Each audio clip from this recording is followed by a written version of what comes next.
बहू रोज बूढ़ी माँ को गंवार कहकर अपमानित करती थी। एक दिन माँ की सच्चाई जानकर पैरों में गिर पड़ी। दोस्तों, मेरठ शहर के एक शांत मोहल्ले में रोहित का छोटा सा घर था।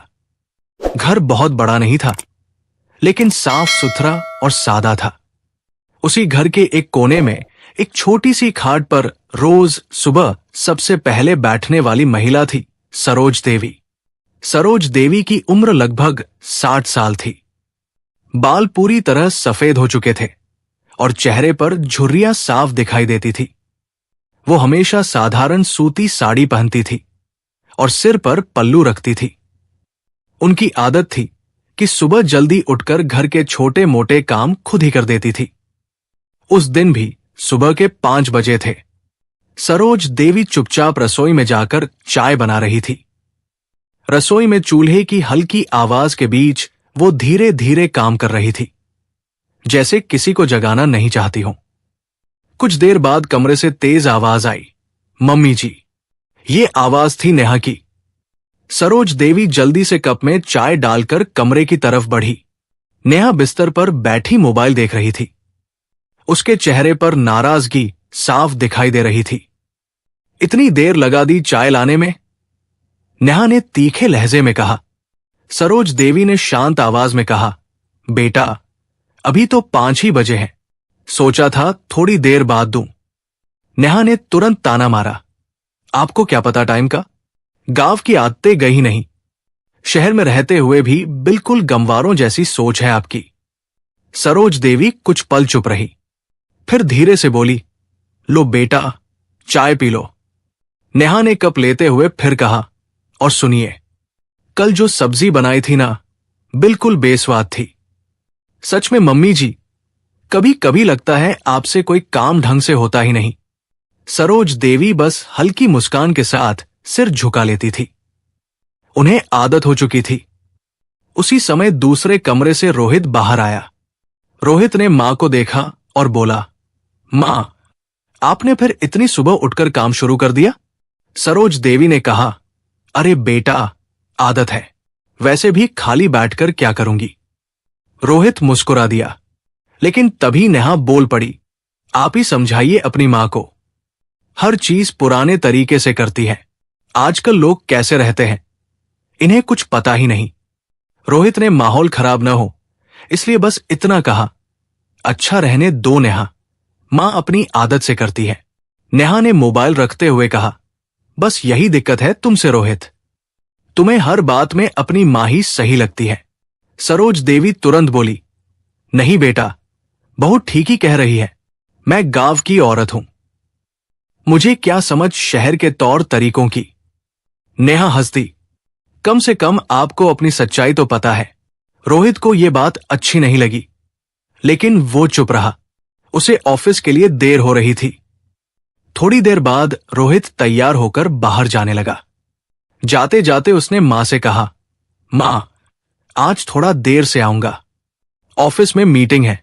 सरोज देवी ने प्यार से कहा, ठीक है बेटा, ध्यान से जाना। रोहित के जाने के बाद घर में सन्नाटा हो गया। नेहा फिर से मोबाइल में लग गई और सरोज देवी चुपचाप रसोई में बर्तन धोने लगी। कुछ देर बाद नेहा फिर रसोई में आई। उसने देखा सरोज देवी हाथ से कपड़े धो रही है। नेहा ने झुंझलाकर कहा, मम्मी जी, कितनी बार कहा है वॉशिंग मशीन है, उसी में धो दिया कीजिए। सरोज देवी ने शांत स्वर में कहा, बेटा, मशीन में डालने से पहले थोड़े हाथ से साफ कर देती हूं तो कपड़े अच्छे धुलते हैं। नेहा ने माथा पकड़ लिया, ओ भगवान, सच में आपसे बहस करना बेकार है।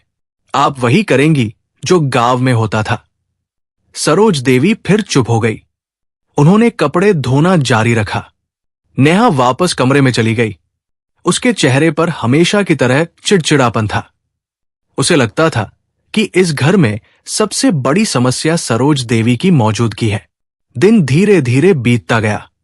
दोपहर के समय सरोज देवी ने खाना बनाया और नेहा को बुलाया। नेहा टेबल पर बैठी और खाने की प्लेट देखते ही बोली, फिर वही दाल और आलू की सब्जी?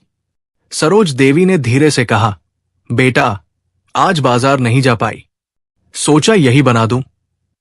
नेहा ने ताना मारा, सच में मम्मी जी, आपकी सोच भी बिल्कुल छोटी है और खाना भी। सरोज देवी के हाथ रुक गए, लेकिन उन्होंने कुछ नहीं कहा। वो बस चुपचाप रसोई में चली गई। उस दिन शाम को जब रोहित घर लौटा तो उसके चेहरे पर चिंता साफ दिखाई दे रही थी। नेहा ने तुरंत पूछा, क्या हुआ? रोहित ने बैग रखते हुए कहा, कंपनी में हालत ठीक नहीं है, शायद अगले महीने कुछ लोगों की नौकरी जा सकती है। नेहा का चेहरा बदल गया। मतलब? रोहित ने धीरे से कहा, हो सकता है मेरी भी नौकरी चली जाए। ये सुनते ही नेहा गुस्से में खड़ी हो गई। मुझे पता था, तुम्हारी यही छोटी सोच तुम्हें कहीं आगे नहीं बढ़ने देगी। रोहित हैरान रह गया। नेहा, इसमें मेरी क्या गलती है? नेहा ने गुस्से में कहा, गलती तुम्हारी नहीं है, गलती तो उस परवरिश की है जो तुम्हें मिली है। रोहित समझ गया कि अब बात कहा जा रही है, लेकिन नेहा यही नहीं रुकी। उसने सीधे रसोई की तरफ देखकर ऊंची आवाज में कहा, अगर तुम्हारी मां ने तुम्हें थोड़ा समझदारी से पाला होता ना, तो आज तुम इतनी छोटी नौकरी में नहीं होते। गंवारों की सोच से यही होता है। रसोई में खड़ी सरोज देवी के हाथ अचानक रुक गए। उनकी आंखों में हल्की नमी आ गई, लेकिन उन्होंने फिर भी कोई जवाब नहीं दिया। वो चुपचाप दीवार की तरफ देखने लगी। घर के अंदर भारी सन्नाटा फैल गया। उसी सन्नाटे के बीच अचानक बाहर सड़क पर एक चमचमाती काली कार आकर रुकी। घर के अंदर बैठे रोहित और नेहा ने भी उस कार की आवाज सुन ली। मेरठ के उस साधारण मोहल्ले में ऐसी महंगी कार बहुत कम दिखाई देती थी। नेहा तुरंत खिड़की की तरफ बढ़ी और पर्दे को थोड़ा सा हटाकर बाहर देखने लगी। कार बिल्कुल उनके घर के सामने आकर रुकी थी। नेहा के चेहरे पर हैरानी साफ दिखाई दे रही थी। उसने धीरे से कहा, इतनी महंगी कार हमारे घर के सामने क्यों रुकी है? रोहित भी उठकर दरवाजे की तरफ देखने लगा। उसी समय कार का दरवाजा खुला और उसमें से एक लगभग 55 साल का आदमी बाहर उतरा। उसने बहुत सलीकेदार सूट पहना हुआ था और उसके साथ एक ड्राइवर भी था। उस आदमी के चेहरे पर आत्मविश्वास साफ झलक रहा था। नेहा ने हैरानी से कहा, यह तो कोई बहुत बड़ा आदमी लगता है। रोहित भी उसे ध्यान से देखने लगा। कुछ ही सेकंड बाद वो आदमी सीधे उनके घर के दरवाजे की तरफ बढ़ने लगा। रोहित ने तुरंत दरवाजा खोल दिया। वो आदमी दरवाजे के सामने आकर रुक गया और घर के अंदर देखने लगा, जैसे वो किसी को पहचानने की कोशिश कर रहा हो। रोहित ने विनम्रता से पूछा, जी, आपको किससे मिलना है? उस आदमी की नजरें अचानक घर के अंदर खड़ी सरोज देवी पर टिक गई। सरोज देवी भी दरवाजे की तरफ देखने लगी। जैसे ही उस आदमी की नजर उन पर पड़ी, उसके चेहरे का भाव अचानक बदल गया। उसकी आंखों में एक अजीब सी चमक आ गई। अगले ही पल वो तेज कदमों से घर के अंदर आया। रोहित और नेहा कुछ समझ ही नहीं पाए और फिर अचानक वो आदमी सरोज देवी के सामने झुक गया और उनके पैरों को छू लिया। ये देखकर रोहित और नेहा दोनों बिल्कुल स्तब्ध रह गए। नेहा की आंखें हैरानी से फैल गई।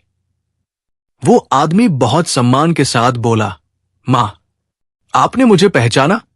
सरोज देवी कुछ पल तक उसे ध्यान से देखती रही, फिर धीरे से बोली, बेटा, चेहरा जाना पहचाना लग रहा है, लेकिन याद नहीं आ रहा। उस आदमी की आंखों में हल्की नमी आ गई। वो मुस्कुराते हुए बोला, मां, मैं विक्रम हूं, विक्रम मल्होत्रा।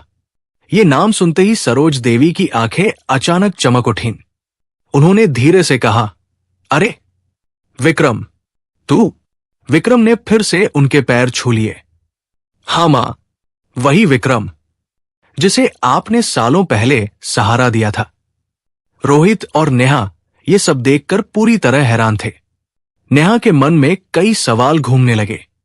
वो सोच भी नहीं पा रही थी कि मेरठ का इतना बड़ा आदमी उनकी सास को मां कहकर पैर क्यों छू रहा है।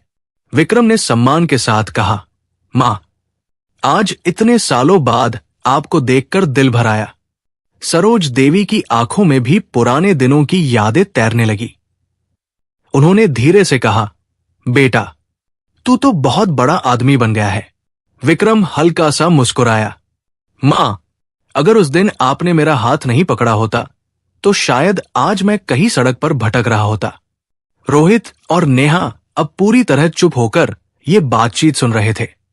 रोहित ने धीरे से पूछा, माफ कीजिए, आप? विक्रम ने उसकी तरफ देखा और मुस्कुराते हुए कहा, तुम रोहित हो ना?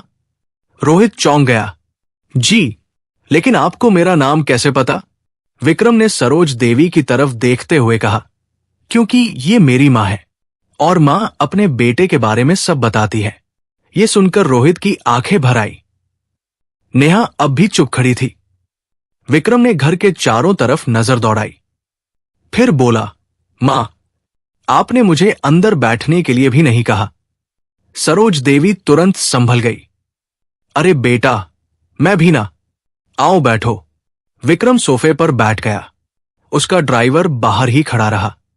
घर का माहौल अचानक बदल चुका था। कुछ देर तक कमरे में खामोशी रही। फिर विक्रम ने धीरे से कहा, मां, आपको शायद याद नहीं होगा, लेकिन मैं सब नहीं भूला। सरोज देवी ध्यान से उसकी बात सुनने लगी। विक्रम ने गहरी सांस ली और बोला, आज से करीब 30 साल पहले मैं मेरठ की सड़कों पर भटक रहा था। मेरे पास न रहने की जगह थी, न खाने के पैसे। कमरे में सन्नाटा छा गया। विक्रम आगे बोलता रहा, उस समय दुनिया में मेरा कोई नहीं था, लेकिन उसी वक्त आपने मुझे देखा था। सरोज देवी की आंखों में पुरानी यादों की हल्की चमक दिखाई देने लगी।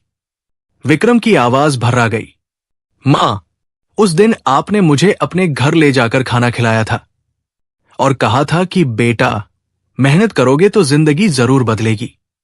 रोहित और नेहा अब बिना पलक झपकाए उसकी बात सुन रहे थे। विक्रम ने आगे कहा, इतना ही नहीं, आपने अपने गहने बेचकर मेरी पढ़ाई के लिए पैसे भी दिए थे। ये सुनते ही नेहा के चेहरे का रंग बदल गया। उसे जैसे यकीन ही नहीं हो रहा था। जिस महिला को वो रोज गंवार कहकर अपमानित करती थी, वही किसी की जिंदगी बनाने वाली निकली। विक्रम ने भावुक होकर कहा, मां, आज मैं जो भी हूं, आपकी वजह से हूं। कमरे में गहरा सन्नाटा छा गया। नेहा धीरे धीरे सरोज देवी की तरफ देखने लगी। उसके मन में पहली बार एक अजीब सी बेचैनी उठी। लेकिन उसी समय विक्रम ने रोहित की तरफ देखा और धीरे से कहा, वैसे रोहित, मुझे पता चला है कि तुम्हारी नौकरी इन दिनों खतरे में है। विक्रम की यह बात सुनकर रोहित एक पल के लिए चौंक गया। उसे समझ ही नहीं आया कि विक्रम को यह बात कैसे पता चली। नेहा भी हैरानी से विक्रम की तरफ देखने लगी। कमरे में कुछ सेकंड के लिए सन्नाटा फैल गया। रोहित ने धीरे से कहा, जी, अभी कंपनी में हालात थोड़े ठीक नहीं हैं। विक्रम ने शांत स्वर में सिर हिलाया। मुझे पता है बेटा, आजकल कई कंपनियों में यही हालत है। रोहित चुप बैठा रहा। उसके चेहरे पर चिंता साफ दिखाई दे रही थी। विक्रम कुछ पल तक उसे देखता रहा, फिर मुस्कुराकर बोला, लेकिन चिंता मत करो। जब तक तुम्हारी मां इस दुनिया में है, तुम्हें परेशान होने की जरूरत नहीं है। रोहित और नेहा दोनों उसकी बात का मतलब समझने की कोशिश करने लगे। विक्रम ने आगे कहा, मेरी कंपनी में इस समय एक अच्छे और ईमानदार आदमी की जरूरत है और मुझे लगता है कि रोहित उस काम के लिए बिल्कुल सही रहेगा। यह सुनते ही रोहित की आंखें फैल गई। आप मुझे अपनी कंपनी में नौकरी देना चाहते हैं? विक्रम ने हल्की मुस्कान के साथ कहा, नौकरी नहीं बेटा, जिम्मेदारी देना चाहता हूं। कमरे का माहौल अचानक बदल गया। नेहा के चेहरे पर भी हैरानी के साथ साथ उम्मीद दिखाई देने लगी। विक्रम आगे बोला, मैं चाहता हूं कि रोहित मेरी कंपनी के एक महत्वपूर्ण विभाग को संभाले। रोहित कुछ पल तक कुछ बोल ही नहीं पाया। उसके लिए यह सब बिल्कुल अप्रत्याशित था। वो धीरे से बोला, लेकिन मैं इतना काबिल नहीं हूं। विक्रम तुरंत बोल पड़ा, यह बात तुम नहीं, तुम्हारी मेहनत तय करेगी। फिर उसने सरोज देवी की तरफ देखा और सम्मान से कहा, और मुझे अपनी मां की परवरिश पर पूरा भरोसा है। यह सुनकर सरोज देवी की आंखें भर आई। उन्होंने धीरे से कहा, बेटा, मैंने तो बस इंसानियत निभाई थी। विक्रम मुस्कुराया। मां, आज के समय में इंसानियत निभाना ही सबसे बड़ा काम है। कमरे में कुछ देर तक भावनाओं से भरी खामोशी रही। नेहा अब बिल्कुल शांत बैठी थी। उसके मन में बार बार वही बात घूम रही थी, जिस महिला को वो हर रोज गंवार कहकर अपमानित करती थी, वही आज उनके परिवार की सबसे बड़ी ताकत बनकर सामने खड़ी थी। उसके अंदर एक अजीब सी ग्लानि उठने लगी। वो धीरे धीरे सरोज देवी की तरफ देखने लगी। सरोज देवी बिल्कुल सामान्य बैठी थी, जैसे कुछ हुआ ही न हो। उनके चेहरे पर न कोई गर्व था और न कोई शिकायत, बस वही शांत मुस्कान थी। विक्रम ने जेब से एक फाइल निकाली और रोहित की तरफ बढ़ा दी। ये मेरी कंपनी के कुछ कागज है, तुम आराम से पढ़ लेना। अगर तुम्हें ठीक लगे तो अगले हफ्ते से काम शुरू कर सकते हो। रोहित ने कांपते हाथों से फाइल ले ली। उसकी आंखों में कृतज्ञता साफ दिखाई दे रही थी। वो भावुक होकर बोला, सर, मैं आपका ये एहसान कभी नहीं भूलूंगा। विक्रम तुरंत हंस पड़ा। ये मेरा एहसान नहीं है बेटा, ये तो मेरी मां का हक है। उसने फिर से सरोज देवी की तरफ देखा। अगर इन्होंने उस दिन मुझे सहारा नहीं दिया होता तो शायद मैं आज इस हालत में नहीं होता। कमरे में फिर कुछ पल के लिए सन्नाटा छा गया। नेहा का दिल तेजी से धड़कने लगा। अब उसे अपने हर शब्द याद आने लगे थे। सुबह कही गई बातें, रोज के ताने, हर बार बोला गया गंवार शब्द। उसके दिल में अचानक भारीपन महसूस होने लगा। वो धीरे धीरे उठी और कुछ कदम चलकर रसोई के दरवाजे तक पहुंची। वहां खड़ी होकर उसने सरोज देवी को देखा। सरोज देवी चुपचाप पानी का गिलास भर रही थी। नेहा की आंखें नम होने लगी। उसे पहली बार महसूस हुआ कि उसने कितनी बड़ी गलती की है। उसी समय विक्रम खड़ा हो गया। मां, अब मुझे चलना चाहिए, ऑफिस में कुछ जरूरी काम है। सरोज देवी ने तुरंत कहा, अरे बेटा, चाय तो पीकर जाओ। विक्रम मुस्कुरा दिया। मां, आज नहीं, लेकिन जल्दी ही फिर आऊंगा। फिर उसने झुककर एक बार फिर सरोज देवी के पैर छुए।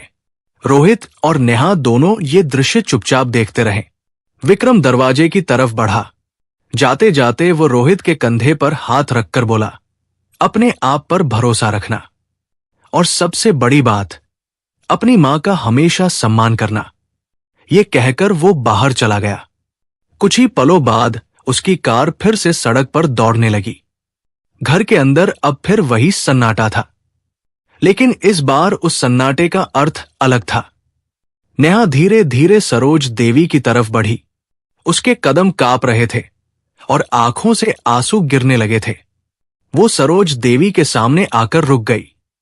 सरोज देवी ने हैरानी से उसकी तरफ देखा। अगले ही पल नेहा की आवाज कांप गई, मम्मी जी, मुझसे बहुत बड़ी गलती हो गई। नेहा की आवाज इतनी धीमी और कांपती हुई थी कि कमरे में बैठे रोहित को भी लगा जैसे उसने पहली बार अपनी पत्नी की आवाज में सच्चा पछतावा सुना हो। उसकी आंखों से आंसू लगातार बह रहे थे। वो सरोज देवी के सामने खड़ी थी, लेकिन उसकी हिम्मत नहीं हो रही थी कि उनकी आंखों में देख सके। कुछ पल पहले तक वो वही नेहा थी जो हर छोटी बात पर सरोज देवी को ताने देती थी, लेकिन अब उसके अंदर जैसे सब कुछ टूट गया था। उसके मन में बार बार वही दृश्य घूम रहा था। विक्रम मल्होत्रा जैसा बड़ा आदमी जो करोड़ों का मालिक है, वही आदमी उसके सामने झुककर सरोज देवी के पैर छू रहा था और उन्हें मां कह रहा था। और उसी क्षण नेहा को पहली बार एहसास हुआ कि जिस महिला को वो रोज गंवार कहती थी, वो कितनी बड़ी इंसान थी। उसकी सांसें तेज हो गई। अचानक वो खुद को संभाल नहीं पाई और धीरे धीरे झुककर सरोज देवी के पैरों में गिर पड़ी। रोहित ये दृश्य देखकर पूरी तरह स्तब्ध रह गया। नेहा फूट फूट कर रोने लगी। मम्मी जी, मुझे माफ कर दीजिए, मैंने आपको कभी समझा ही नहीं। मैं हर दिन आपको अपमानित करती रही, आपको छोटा समझती रही, लेकिन आज मुझे पता चला कि असली छोटा कौन है। उसकी आवाज टूट रही थी। मैंने आपको गंवार कहा, जबकि असली गंवार तो मैं निकली। आपने किसी की जिंदगी बना दी और मैं रोज आपको ही नीचा दिखाती रही। कमरे में भारी सन्नाटा फैल गया। सरोज देवी कुछ पल तक बिल्कुल चुप रही। उनकी आंखों में हल्की नमी जरूर थी, लेकिन चेहरे पर गुस्सा नहीं था। उन्होंने धीरे धीरे अपना हाथ बढ़ाया और नेहा के सिर पर रख दिया। बहू, उठो बेटा। लेकिन नेहा उठने को तैयार नहीं थी। वो रोते हुए बोली, नहीं मम्मी जी, आज मुझे यही रहने दीजिए। मैंने आपको बहुत दुख दिया है। शायद मैं इस लायक भी नहीं कि आपके सामने खड़ी हो सकूं। रोहित की आंखें भी नम हो गई। उसे अचानक अपने पिछले कई महीने याद आने लगे। कितनी बार उसने नेहा को अपनी मां पर ताने कसते सुना था और हर बार उसने सोचा था कि चुप रहना ही ठीक है। आज उसे पहली बार महसूस हुआ कि उसकी वो चुप्पी कितनी बड़ी गलती थी। वो धीरे धीरे अपनी मां के पास आया। उसकी आवाज भारी हो गई थी। मां, गलती सिर्फ नेहा की नहीं है, मेरी भी है। सरोज देवी ने उसकी तरफ देखा। रोहित की आंखों में पछतावा साफ दिखाई दे रहा था। मां, जब भी नेहा आपको कुछ कहती थी, मुझे रोकना चाहिए था। मुझे आपके लिए खड़ा होना चाहिए था। लेकिन मैं हर बार चुप रहा, क्योंकि मुझे लगा कि इससे घर में झगड़ा हो जाएगा। उसने सिर झुका लिया। आज समझ आया कि मेरी चुप्पी भी आपके अपमान में शामिल थी। कमरे में कुछ पल के लिए बिल्कुल खामोशी छा गई। सरोज देवी ने दोनों को ध्यान से देखा। फिर उन्होंने धीरे धीरे नेहा का हाथ पकड़कर उसे उठाया। नेहा अब भी रो रही थी। उसकी आंखें लाल हो चुकी थी।